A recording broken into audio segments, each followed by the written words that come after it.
I've noticed in my meditation of late that, especially the mindfulness of breathing, when it's kind of each in breath, you notice, I think, like blocks in your body or areas you might be holding. And I definitely notice it is a process of transformation by staying with the breath. These areas where you might be holding, as Bante says, deep bedrock.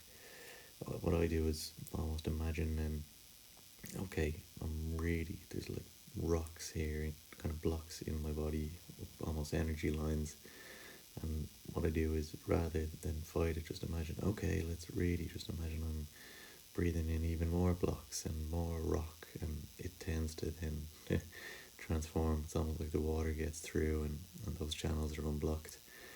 And I think it's kind of a bit like that. It's like each breath I take without meditation, those blocks might get bigger or harder or kind of almost calcify, and then it's then frustration, and kind of maybe the body breaks down or looking for external things to do it, when really it's almost a process that's needed, a transformation, an internal unblocking, to say that I do think the transcendental element of meditation has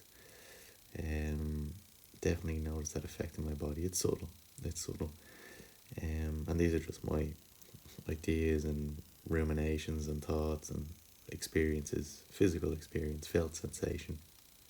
And I also feel there also gets to a point where, when I have the meditation, the candles lit, and say the chanting, and bring Padmasambhava to mind, and bring the Buddha, and bring that devotional aspect, rather than just alright, I'll set the clock for 20 minutes and this is a mindfulness of breathing. I definitely notice it's where I can actually get somewhere. So it's like my emotions are involved. It's almost like I can actually evolve or actually move forward, and it's a bit like, if my body then, each moment now I'm in this space of meditation with a Buddha or a Buddha figure, it's a bit like I notice, okay, I'm flat, we'd say, maybe in the leg, something like that, and it's almost like it's frustrating, because I almost get that feeling of each time I breathe in, I'm feeling more and more deflated.